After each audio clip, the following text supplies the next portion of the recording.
प्रेम शुक्ला जी उन्होंने जो गंभीर आरोप लगाया, पहले जवाब दीजिए। धीरेन्द्र जी, चितरंजन जी इंतजार कर रहे हैं। बनते ही 3 महीने में ठीक है जातिगत जनगणना। प्रेम शुक्ला जी, जातिगत जनगणना जो संविधान के करा लीजिएगा। मनोज जी अभी जवाब सुन लीजिए भाई, अभी जवाब सुनने का धैर्य, जवाब सुनने का धैर्य। मनोज जी अभी 2027 में थोड़ा टाइम है, अभी जवाब ले लेते हैं, हमारे पास समय चला जाएगा वरना। बोलिए। आपने स्टूडियो में बैठा लिया, उपद्रव मचाया। नहीं बोलिए बोलिए। देखिए झूठ का विराग कितना भी गाया जाए वो झूठ बोलने दे श्रीमान, झूठ का विराग आते हुए। मनोज जी प्लीज बोलने दीजिए। बकवास मनोज जी प्लीज आराम से 1 सेकंड, कोई एक दूसरे पर टिप्पणी नहीं करेगा। 1 सेकंड मर्यादा झूठ का विराग आने वाले इस विराग का अपनी बारी में तू तड़ाक कर रही है। कोई तू तड़ाक नहीं तू तड़ाक की भाषा का प्रयोग कर रहे हैं। प्लीज आप जवाब दीजिए भाई, वो 2 लोग इंतजार उन्होंने कर तू रहे तड़ाक हैं। किया, मैंने नहीं किया। कोई नहीं बोलेगा। मैं जवाब ही दे रहा हूँ, तू तड़ाक कर रहा है स्टूडियो में बैठ के। मनोज यादव जी आपका ऑडियो मुझे डाउन करना पड़ेगा अगर आप चिल्ला रहा है, कौन चीख रहा है? मनोज यादव जी मुझे आपका ऑडियो डाउन करना पड़ेगा अगर आप लगातार बोलेंगे तो। यही तो तुम दिखाना चाहते हो सर। मनोज यादव जी मुझे लगता है लगातार तू चीख रहा तड़ाक है। की भाषा, बदतमीज आदमी चीखेगा, जब आप भी शुरू हो गए। ठीक है, तुम बदतमीज हो, तुम्हारा बाप बदतमीज है। मैं बिल्कुल नहीं शुरू हो रहा हूँ, अभद्रता कर रहा है लगातार वो। मनोज यादव जी ये कौन सी भाषा है? सुन लीजिए, ये मैं इसके बाप की बात का नाम लूं? भाषा है?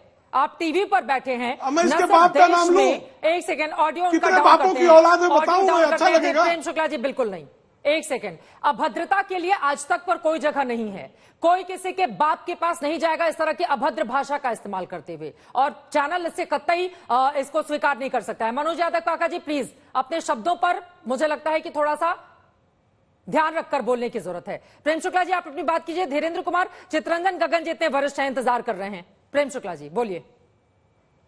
देखिए झूठ कितना भी बोल लिया जाए झूठ ही रहेगा। मंडल आयोग के संदर्भ में श्रीमान जी ने ऐसा झूठ बोला, भारतीय जनता पार्टी के 1984 के घोषणा पत्र में भी मंडल आयोग की सिफारिशों को लागू करने की बात है। विश्वनाथ प्रताप सिंह की सरकार से समर्थन बिल्कुल मंडल आयोग के मुद्दे पर नहीं लिया गया, और संसद में एक मुझे वाक्य कोई दिखा दे कि भारतीय जनता पार्टी के किसी सांसद ने मंडल आयोग की सिफारिशों का विरोध किया। मैं चुनौती देता हूं मनोज यादव को इस बात पर माफी मांगनी चाहिए कि संसद के कार्रवाई में भारतीय जनता पार्टी के किसी सांसद ने न उच्च सदन में न निचले सदन में कभी किसी ने इस पर किसी प्रकार का विरोध नहीं किया है। विरोध किया था कांग्रेस ने, आज जिसके चरण चापन में जो है आप मस्त हैं। भारतीय जनता पार्टी ने कभी पिछड़ों का विरोध नहीं किया, भारतीय जनता पार्टी ने कभी मंडल आयोग का विरोध नहीं किया। भारतीय जनता पार्टी ने निश्चित तौर पर जो है एक जाति विशेष के लोगों को जो आप थानों में नियुक्त कर रहे थे, तहसीलों में नियुक्त कर रहे थे, तो उसका तब भी विरोध किया। एक ही जाति विशेष के लोग जो है यूपीपीसीएस की परीक्षाओं में चुन आ रहे थे, उसका विरोध किया करेंगे। और दलितों को जो है प्रमोशन में जो फिर लगे चिल्लाने हैं। चित्रा जी ये क्या तरीका है? बोलेंगे नहीं बोलेंगे। चित्रा जी ये क्या तरीका, फिर अभद्रता शुरू हो गई। नहीं बोलेंगे, बोलिए जल्दी से। बोल रहे हैं और उनका ऑडियो भी आ रहा है। देखिए किस तरह से पदोन्नतियों में, दलितों को पदोन्नतियों में से जो है प्रमोशन को खत्म करने का दुष्कर्म समाजवादी पार्टी की उत्तर प्रदेश की सरकार ने किया। हिम्मत हो तो ये मुलायम सिंह यादव का विरोध कर दें, हिम्मत हो अगर इनमें। ये पीडीए की बात करते हैं ना, मुलायम सिंह यादव ने दलितों को पदोन्नतियों में से पदोन्नति खत्म कर दी थी। ये 2003 से 7 के बीच के उनका जो कार्यकाल था उसमें, अगर इनमें हिम्मत हो। मैं इस पर 2 लाइन में जवाब दे देती हूँ, बाकी बिहार से भी हमारे साथ 2 मेहमान जुड़े हुए हैं, उनकी बात रह जाएगी। मनोज जी आप जल्दी से जवाब दीजिए। मुलायम सिंह यादव के कार्यकाल का वो जिक्र कर रहे थे। देखिए चित्रा, ये सारे मैंने वही बात कहा ना कि जो बात योगी आदित्यनाथ जी ने सदन में बोला, सदन के पटल पर कम से कम उनसे सच की उम्मीद करी जा सकती है। वो एक मुख्यमंत्री के साथ साथ एक पीठ के पीठाधीश्वर भी हैं, लेकिन दुर्भाग्यपूर्ण है कि वो फिर भी झूठ बोलते हैं। वो ऐसा कभी नहीं हुआ। समाजवादी पार्टी एक पहला ऐसा राजनीतिक दल है जिसने सामान्य सीटों पर भी दलितों को चुनाव लड़ाया। हम दलित, वंचित और पिछड़े तबके का पीडीए की जो अवधारणा है, हम पूरी तरह से चाहते हैं कि उसके पूरा से पूरा उनका आर्थिक, सामाजिक, राजनीतिक, शैक्षणिक भागीदारी सुनिश्चित हो। आप 10 साल से सरकार में हो, क्यों नहीं मंडल कमीशन की बाकी रिपोर्टों को लागू कर देते रहे? आप मंडल कमीशन की 38 में से 2 रिपोर्टें सिर्फ लागू हैं, शैक्षणिक और शासकीय। आप बाकी 36 रिपोर्टें लागू कर दो। ठीक है, तू मैं नहीं फंसेंगे, थोड़ा आगे बढ़ते हैं प्लीज। अपनी अपनी बारी में कितना ज्यादा अच्छा रहता कि किस सरकार ने अपने कार्यकाल में कौन कौन से कामकाज किए और गरीबों को बाहर निकालने का काम किया, अगर दोनों ही पार्टियां इस बात का ज्यादा जिक्र करती है, बजाय इसके कि कितनी जाति को कितना आगे बढ़ाने। मुझे लगता है जाति के जंजाल से थोड़ा सा ऊपर सोचकर लोगों की जिंदगी को कैसे बेहतर करें, गरीबों की जिंदगी को कैसे ऊपर लेकर आए ताकि उनकी गरीबी खत्म हो। आप दोनों ही पार्टियों को यह सोचे जाने की जरूरत है। लेकिन मुख्यमंत्री योगी आदित्यनाथ की ओर से कुछ ही देर पहले उनकी ओर से कैसे नौकरी दिए जाने का जिक्र करते हुए पिछड़े और अगड़े इसका भी जिक्र किया गया। सुन लेते हैं सीएम को, उसके बाद धीरेन्द्र जी फौरन, चित्ररंजन गगन जी मैं फौरन आप दोनों के पास आ रही हूं। सुनिए उत्तर प्रदेश के सीएम को। 69,000 शिक्षकों की भर्ती पर लोग प्रश्न खड़ा करते हैं। 69,000 नहीं, हम लोगों ने 1,25,000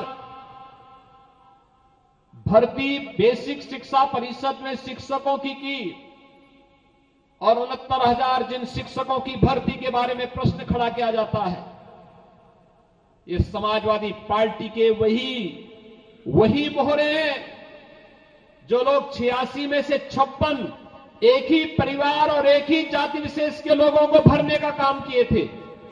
वे लोग आज प्रश्न खड़ा करते हैं 69,000 शिक्षकों की भर्ती में। बहनों और भाइयों, अगर केवल 27% ओबीसी के आरक्षण के हिसाब से भर्ती होती तो भर्ती होती 18,200, लेकिन भर्ती कितनी हुई? 31,500। 31,500। उत्तर प्रदेश में पिछले 6 वर्षों में हम लोग 7 वर्षों में हम लोगों ने 6.5 लाख भर्ती की है। और मैं कहता हूं दावे के साथ, इन भर्तियों में ओबीसी समाज की, साफ ओबीसी और एससी समाज की 60% भर्ती हुई है। 60% से अधिक भर्ती हुई है। ओबीसी और एससी एसटी की नई तरह की यह पॉलिटिक्स है जिसको लेकर कोई भी राजनीतिक दल हो वो एक दूसरे से कमतर दिखना कतई नहीं चाहता। लेकिन हाल ही में जिस जातिगत गणना को लेकर सबसे ज्यादा सवाल खड़े हुए थे, बिहार से उसकी शुरुआत हुई। धीरेन्द्र जी अब आपके पास आते हुए चित्ररंजन गगन जी, उसके बाद मैं फौरन आपके पास आऊंगी। धीरेन्द्र जी, एक तो राहुल गांधी ने जातिगत गणना पर सबसे ज्यादा जोर दिया, बिहार में तो आप लोगों ने भी समर्थन किया था, तो अब राहुल गांधी जो कह रहे हैं वो क्या गलत है? धीरेन्द्र जी।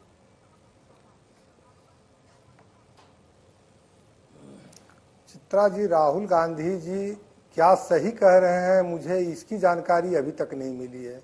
इस प्रौढ़ अवस्था में भी आकर के जिस बच्चों वाली हरकतें वो करते हैं, पूरा देश, पूरा सदन सब कोई देख रहा है। पिछड़ा और अति पिछड़ा की बात ये कर रहे हैं। इस व्यक्ति को यह भी पता नहीं है कि देश के प्रधानमंत्री स्वयं अति पिछड़ा समाज से हैं, जो पिछले 10 वर्षों से देश का नेतृत्व कर रहे हैं और पिछड़ों के हक, दलितों के हक, आदिवासियों के हक की रक्षा और उनके विकास का काम को देख रहे हैं। पिछड़ा वर्ग, अति पिछड़ा वर्ग चित्रा जी अधिकारी नहीं, अधिकार चाहता है और वह अधिकार सबसे बड़े संवैधानिक पद पर एनडीए के प्रधानमंत्री, भारतीय जनता पार्टी के नेता के रूप में आदरणीय नरेंद्र भाई मोदी जी देश का नेतृत्व कर रहे हैं। अब इनको कौन समझाए? उत्तर प्रदेश के प्रवक्ता बोल रहे हैं। बोलिए। कुछ तकनीकी दिक्कत आ रही है धीरेन्द्र जी, आपका वीडियो नहीं आ रहा है। बोलिए। लेकिन एमवाई का मतलब बोलिए, आ गई आवाज।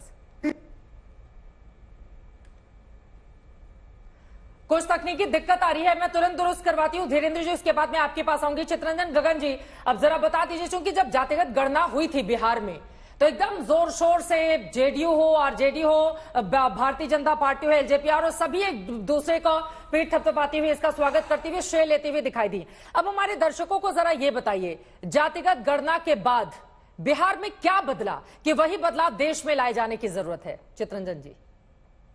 चित्रा जी, आपके माध्यम से, आपके चैनल के माध्यम से मैं राहुल गांधी जी को बधाई देना चाहूंगा कि आज जो सवाल उन्होंने उठाया, एक जातीय जनगणना और दूसरी बात जो है सो किसानों को एमएसपी देने का, और जिस जंग से तथ्य और सत्य के आधार पर जो आज एक नेता प्रतिपक्ष का जो भाषण होना चाहिए, आज काफी हम लोग खुश हैं उनके भाषण से। और ये 2 मुद्दे उठाने के लिए आपने जो कहा कि जातीय जनगणना पर जो सवाल है, तो देखिए, भाजपा हो या जनता दल हो या एनडीए के साथ जो भी दल हैं, उनका चरित्र साफ स्पष्ट रूप से दोहरा चरित्र सामने आ गया है। बिहार में जातीय जनगणना करवाई गई और जो हकीकत था, जो सामने हकीकत जो है, किस आधार पर किस जाति में क्या शैक्षणिक स्थिति है, क्या उनकी आर्थिक स्थिति है, इस सामने आ गई। और आने के बाद जो उस समय तत्कालीन महागठबंधन की सरकार थी, आरक्षण का दायरा बढ़ाया गया, 65% आरक्षण दिया गया, 10% जो है सो सामान्य वर्ग के लोगों के जो गरीब हैं उनके लिए भी उसमें व्यवस्था की गई। और आज ही सुप्रीम कोर्ट ने, जो हाई कोर्ट ने जो इसको इस पर रोक लगा दिया था, आज सुप्रीम कोर्ट उस पर रोक लगाने से इनकार कर दिया है।